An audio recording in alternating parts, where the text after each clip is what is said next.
ভাবে বলে দিয়েছে যে তারা কোনোভাবেই নারীর নেতৃত্বে বিশ্বাস করে না।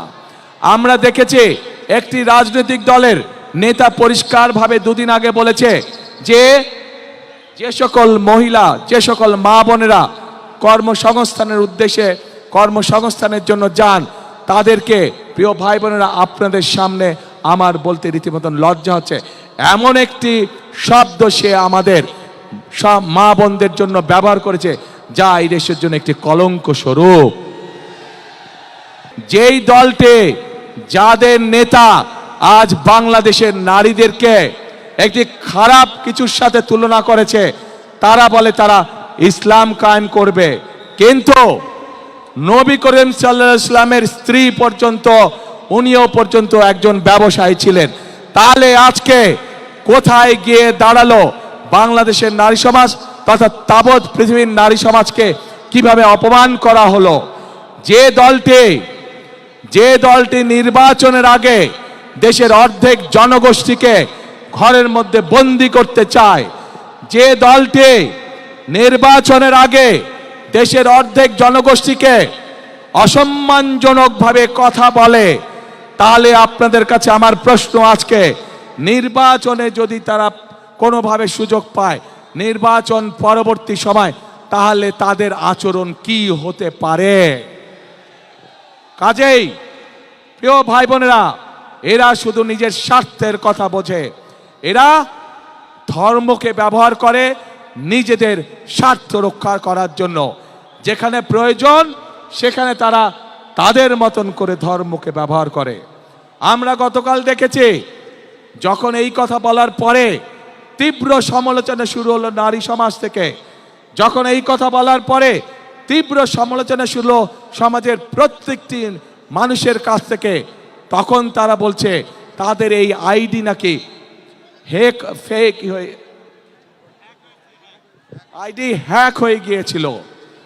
প্রিয় ভাই বোনেরা, এই বিষয়ে যারা বিশেষজ্ঞ তারা পরিষ্কারভাবে বিভিন্নভাবে বলেছে যে আইডি এইভাবে হ্যাক হতে পারে না।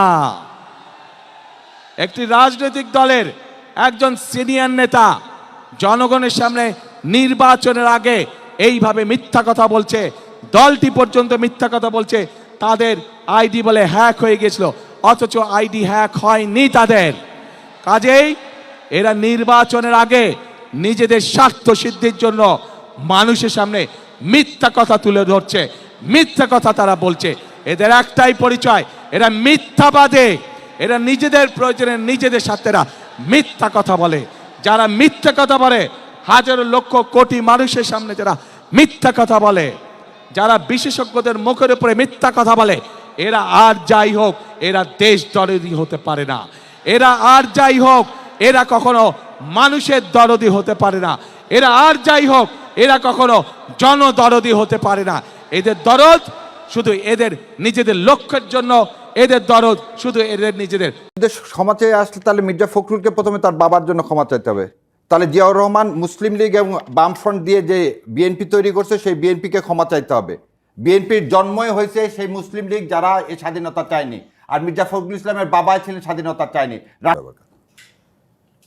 নারী তুরুপের তাস, এ কথাটা এইভাবে বলা ঠিক না, কারণ আমার মা একজন নারী, আমার বোন একজন নারী, আমার স্ত্রী একজন নারী শাসন, এবং সেই কারণে এনসিপিকে 30টা দেওয়া হয়েছে এবং তাদের মধ্যে থেকে 20টা মেয়ে দাঁড়াবে, এটাই আমরা জানতাম মানে বাংলাদেশ জামাতে ইসলাম জানতো, এবং তাদের মধ্যে থেকে কিন্তু নারী দেওয়া হয়েছে ওই 30টা আসনের মধ্যে। যখন একটা জোট করা হয়, জোটের মধ্যে থেকে নারী আসন দেওয়া হয়, তখন মনে হয় এই কথাটা বলা ঠিক না। আর আপনি যখন সম্মানিত আমিরে জামাতের একটা হ্যাক নিয়ে কথা বলছে, এটা নিয়েও যে মিথ্যাচার চলতেছে এটা আসলে ঠিক না, ওই গুপ্তর মতো এটাও একটা মিথ্যাচার। মিথ্যাচারের প্রথম কথা হলো 4টা 37 মিনিটে তিনি ছিলেন কোথায়? কেরানীগঞ্জে কোনাখোলাতে উনি বক্তব্য দিচ্ছেন। 5টা 9 মিনিটে যখন জানা গেল যে এটা হ্যাক হয়েছে, হ্যাক সবারই হয়, 5টা 9 মিনিটে পাসওয়ার্ডটা চেঞ্জ করা হয়েছে, 5টা 22 মিনিটে অ্যানাউন্স হয়েছে। সবচেয়ে আতঙ্কের বিষয়, যেই রাষ্ট্রপতিকে প্রথম দিন চেঞ্জ করা হলো এবং বলা হলো তিনি বাংলাদেশকে ওন করেন না, বাংলাদেশকে আজকের যে রাষ্ট্রপতি, আমি একদম দায়িত্ব নিয়ে বলতেছি, কেউ কোনো মামলা করলে করতে পারেন, এই রাষ্ট্রপতি কখনোই চাইবে না একটা সুস্থ সুন্দর একটা ইলেকশন এদেশে হোক, কারণ তার রক্তের মধ্যে হচ্ছে সেই প্রেতাত্মাদের রক্ত। আওয়ামী লীগের প্রেতাত্মাকে তিনি অন করেন। তার বিরুদ্ধে দুর্নীতির অভিযোগ থেকে এমন কোন অভিযোগ নাই যেটা নাই। তিনি দুর্নীতি কমিশনে যখন ছিলেন তখন দুর্নীতি কমিশনকে দুর্নীতির আখড়া বানিয়েছিলেন। সেই রাষ্ট্রপতির অফিস থেকে এখন পর্যন্ত কোনো বিবৃতি আসলো না তার ওখান থেকে একটা পাসওয়ার্ড কিভাবে হ্যাক হলো। এই রাষ্ট্রপতিকে যখন সরানোর কথা প্রথম দিন বলা হলো তখন সংবিধানের দোহাই দিয়ে এই জাতির সর্বনাশ করলো কারা, তারা এই জাতি জানে।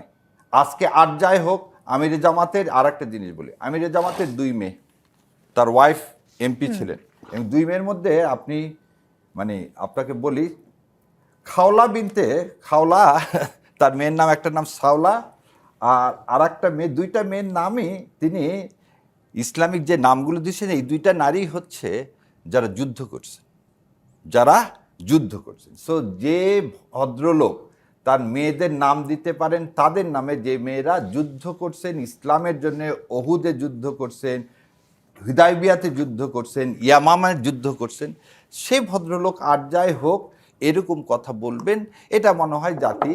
আর যিনি নারীদেরকে মা বলে সবসময় সম্বোধন করেন, সেটা নিয়ে মনে হয় আলো, যে 20 জনকে তো বলেই দিলাম এনসিপি থেকে নমিনেশন দেওয়ার কথা, যেমন যারা ইলেকশন করতেছে না, এদের সবার তো নমিনেশন পাওয়ার কথা এনসিপি থেকে।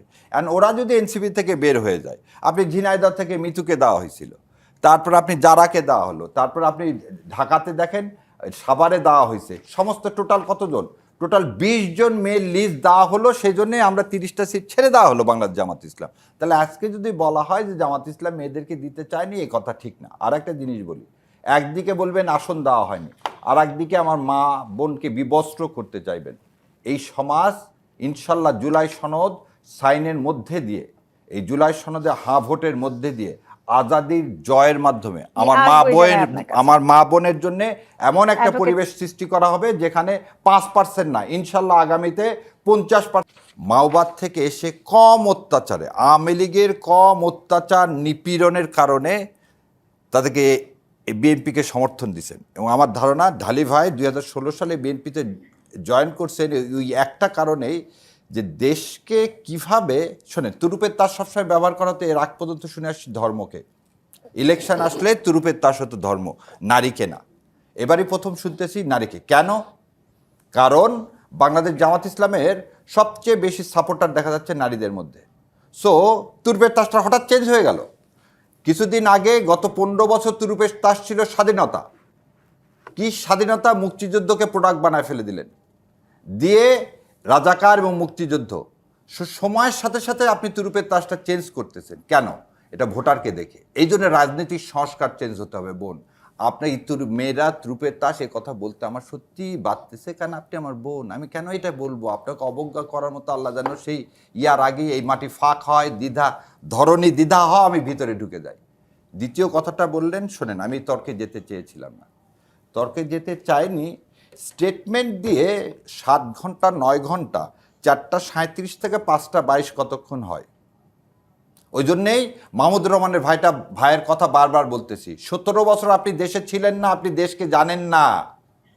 আপনার দলে যাকে নিছেন তাইও ইংল্যান্ডে থাকতে এতদিন, এদেশের মাটির গন্ধ আপনার কাছে নাই, সেজন্য আপনি খালি গুপ্ত দেখতে পান, সেজন্য আপনি গুপ্ত দেখতে পান। আচ্ছা, আপনাদেরকে মাত্র একটা কথা বলি, একটা উদাহরণ দিই।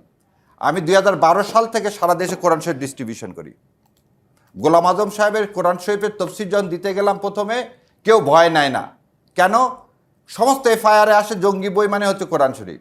আমি যেই গোলাম আজম সাহেবের নামটা কোরআন শরীফের অনুবাদের ওখান থেকে তার নামটা সরায় দিলাম, পরের বারে 1 লক্ষ কোরআন শরীফের কপি বিলি করছি। এটার নাম যদি গুপ্ত হয় তাহলে আমি গুপ্ত, এটার নাম যদি গুপ্ত হয় তাহলে আমি গুপ্ত।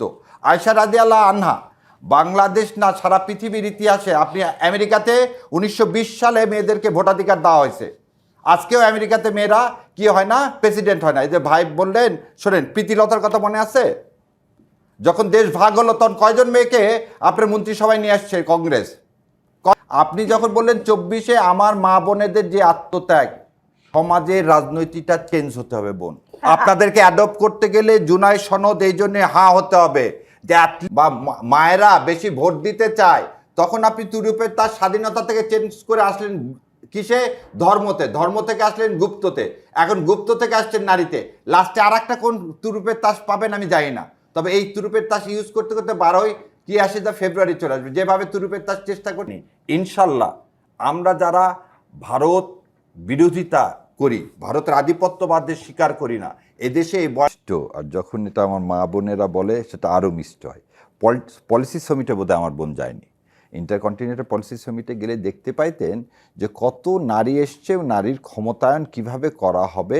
একটা জিনিস আপনাকে আবারও বলতেছি যে প্রথম থেকে ভুলে যেন না, এনসিপির 20টা মেয়েকে আমরা দিতে চেয়েছিলাম, সেই জন্য আমরা দিতে পারিনি, এতে জামাত ইসলামী বঞ্চিত হয়েছে। আর দ্বিতীয় যে কথা বলছে পলিসি সামিটে নারীরা কোথায় কোথায় যাবেন, এবং আপনার জ্ঞাতার্থে আবার বলি, বাংলাদেশের সবচেয়ে বেশি যারা কর্মজীবী মহিলা বা কর্মজীবী মায়েরা, তারা সবচেয়ে বেশি জামাতের উইন্সের মধ্যে আছেন, এবং 41%।